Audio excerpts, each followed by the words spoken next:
Este é o programa E Agora o que eu faço? E hoje nós vamos falar sobre a raiva. Eu sou o Márcio Múrcia. A raiva é parte da minha e da sua vida. A gente pode comprimir, segurar a raiva ou externá-la de uma forma até agressivamente. Ela é parte da nossa vida. Não tem como a gente viver, não sentir, ou se deparar com uma situação de raiva. Normalmente, por que nós sentimos raiva? É diante de uma situação, de pessoas, de realidades que a gente se sente fracassado, impotente, sem poder de reação, sem conseguir reagir, sem conseguir resolver. Então vai criando uma irritabilidade grande, ou a gente reprime ou externa toda essa raiva. Quem externa a raiva e ela é normalmente agressiva, depois dessa ação, depois desse ataque de raiva, acontecem uns fatores horríveis na nossa vida. Primeiro vem a vergonha, o sentimento de culpa. Por que eu fiz isso? E a gente quer voltar lá atrás. Isso, de momento, não é um sinal de arrependimento, porque arrependimento é uma conversão, é uma mudança de vida, é só um remorso. A gente quer voltar lá atrás para não cometer mais aquele ato. O arrependimento seria a gente estar arrependido do ato que cometemos. Depois a gente querer voltar atrás, por quê? Por que nós queremos voltar atrás? Porque traz essa vergonha, o sentimento de culpa, traz sequelas, consequências. A gente gostaria de não ter feito, de não ter passado pela situação, de não ter reagido da maneira que reagimos. Também há um mal-estar grande depois de um ataque, de uma atitude de raiva. Isso fere, afeta a gente, tira a gente do eixo, deixa a gente mal, deixa a gente sem poder de reação, principalmente se for diante de familiares, no ambiente de trabalho, na escola, na igreja. A gente se sente realmente uma pessoa horrível, a gente se sente uma pessoa má e é uma realidade. É importante a gente entender uma coisa. Existe uma diferença, pode parecer a mesma coisa, entre ira e raiva. A ira é aquele ataque, ira vem de irado, aquele ataque instantâneo, a gente fica cego, não enxerga, tem até um programa gravado sobre a ira. Agora a raiva ela é mais metódica, a gente tem um pouco de controle, a gente pode dominá-la, nós podemos decidir o que fazer com ela, comprime, absorve, guarda ou então externa. O importante de lidar com a raiva é entender, eu já disse um pouco atrás, existe o remorso e o arrependimento.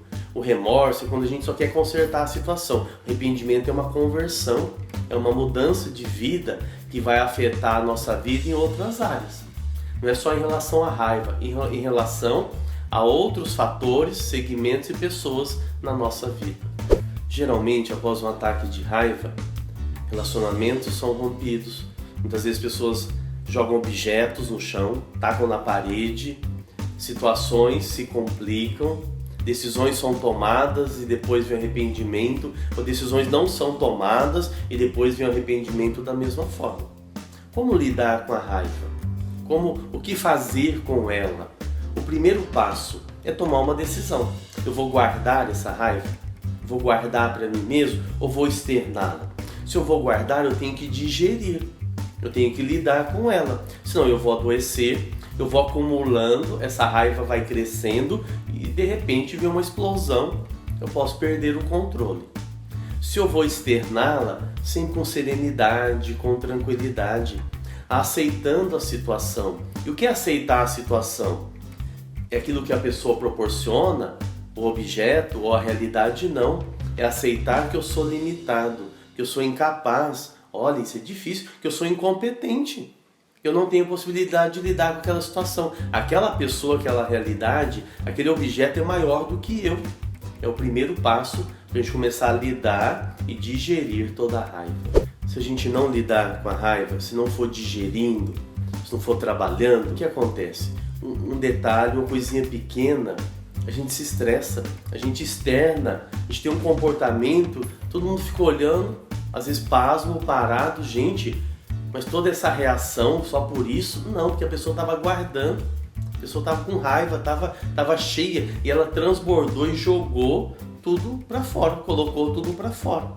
Por isso que é importante ir digerindo e lidando com ela, externando quando necessário e trabalhando também interiormente, isso é muito importante. Eu já falei, quando vamos externar a raiva, serenidade, tranquilidade, para não descontar nas pessoas, nos objetos, nas situações da nossa raiva. Às vezes a pessoa não tem nada a ver com a minha situação, eu vou lá e dou um coice, vou lá, sou estúpido, sou mal educado, sou grosseiro, eu estou com raiva. Então ter serenidade, ter tranquilidade.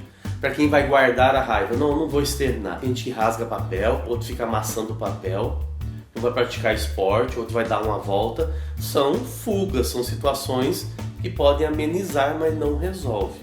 O ideal é ir digerindo, o ideal é ir lidando com a raiva para poder achar um ponto de equilíbrio. Vamos pedir a Jesus, na sua serenidade, na sua tranquilidade, vem nos ajudar, Jesus, nesse sentimento de raiva, nessa realidade em que não podemos externar agressivamente e nem guardar tudo. Dai-nos, Senhor, o equilíbrio, dai-nos, Senhor, um coração manso e humilde como o teu para enfrentar toda situação de raiva. Muito obrigado, Senhor Jesus.